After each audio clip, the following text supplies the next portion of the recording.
Secret invasion के finale episode के साथ मार्वल ने एक और डिज्नी प्लस शो का जनाजा निकाला।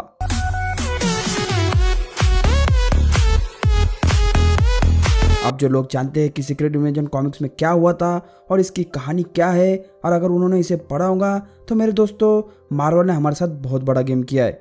मतलब कुछ भी। सीक्रेट इन्वेजन मार्वल कॉमिक्स के सबसे बड़े और प्रोमिनेंट इवेंट्स में गिनी जाती है, जहां स्क्रल ने पूरी तरह से पृथ्वी पर रूप बदलकर इन्वेजन कर दिया था और इससे खुद एवेंजर्स तक बच नहीं पाए थे। इतनी परफेक्ट कहानी और मौका होने के बावजूद मार्वल ने हमें प्लेट में परोसा क्या? खिचड़ी, वो भी फीकी।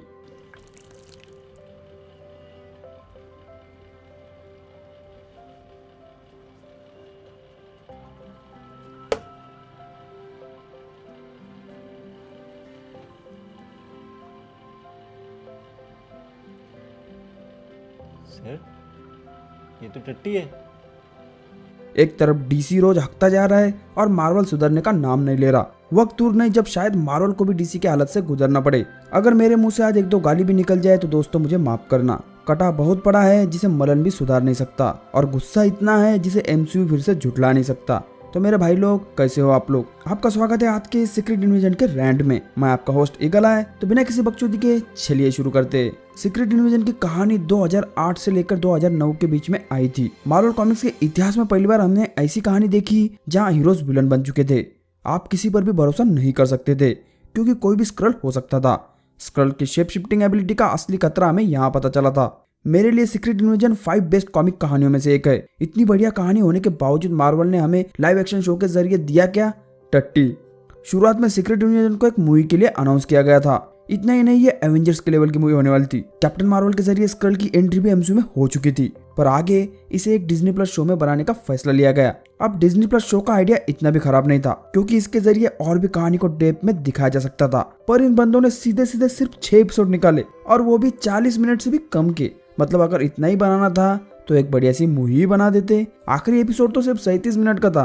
भाई, हम मार्वल फैंस को क्या तुम लोगों ने चूतिया समझ कर रखा है? इतना ही नहीं, इस शो का बजट आपको पता है कितना है? 212 मिलियन US$, ऑलमोस्ट 1700 करोड़ रुपए, जिसमें 3 आदि पुरुष मूवीज बन जाती है।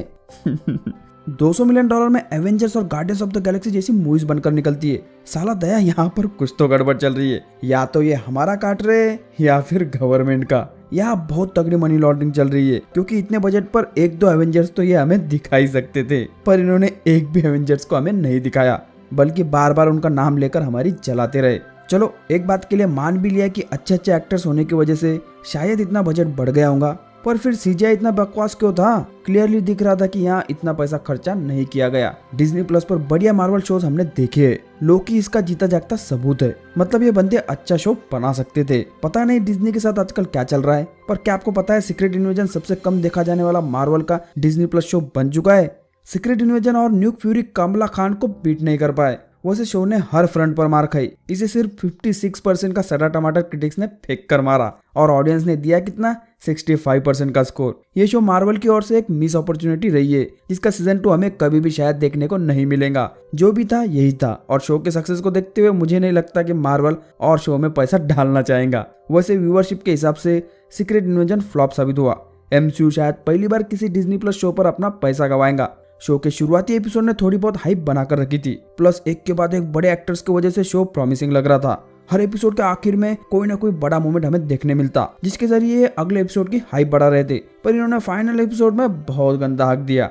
अब इन्हें फाइनल एपिसोड में किसी न किसी कंक्लूजन पर तो पहुंचना ही था। ग्राविका और गाया की कहानी को क्लोज करना जरूरी था। वैसे यहाँ सभी लूज एंड को आखिर में पैक कर दिया गया, जो इस शो की एक अच्छी बात थी। पर मुझे एक बात नहीं जमी कि कब से मार्वल छोटे बच्चों से अपने कंक्लूजन को लिखवाने लगा। मतलब लिटरली इन्होंने गाया को गॉड बना दिया है। जिस हार्वेस्ट को निक फ्यूरी किसी के हाथ लगने नहीं दे रहा था, उसने उस हार्वेस्ट को ऐसे ही गाया को दे दिया। और जिस मशीन से स्क्रल को सुपर स्क्रल बनाया गया, उससे बड़ी बचकानी चीज मैंने आज तक मार्वल सिनेमैटिक यूनिवर्स में नहीं देखी। मतलब बिना किसी कॉन्सिक्वेंसेस के मशीन में डीएनए डालो और इधर से सुपर स्क्रल निकालो, डीएनए डालो इधर से सुपर स्क्रल निकालो, डीएनए डालो इधर से सुपर स्क्रल निकालो। भाई, क्या मजाक चल रहा है? प्लस आखिर में तो इन्होंने हद ही कर दी। मतलब इन्होंने गाया को जो पावर्स दिए ना, वो कोई मजाक में लेने की बात नहीं है।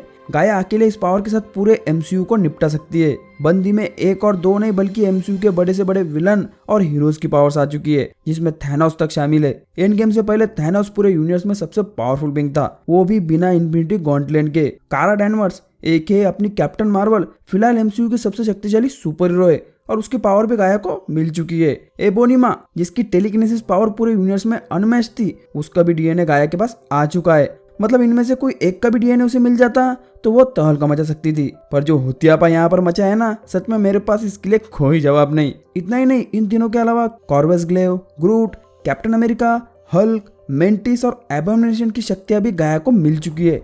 ये बंदी सच में अब इनविंसिबल बन चुकी है। चलो जो भी हो, एमसीयू की परेशानियां तो इससे बढ़ेंगी और वो बढ़नी ही चाहिए। अब एक और बात जिसका कोई सेंस नहीं बनता, पूरे शो में निक फ्यूरी अच्छे स्क्रल को बचाने की कोशिश करता है। वो जानता था कि सभी स्क्रल ग्रेविक के साथ मिले हुए नहीं थे। जरूर उसने आखिर में स्क्रल से प्रेसिडेंट को बचा लिया, पर दूसरे ही मोमेंट पर प्रेसिडेंट ने स्क्रल के विनाश की कसम खा ली, जिसके बाद एक के बाद एक स्क्रल हमें मरते दिखे। इस शो का पॉइंट क्या था, अब मुझे इस बात से पता नहीं चल रहा।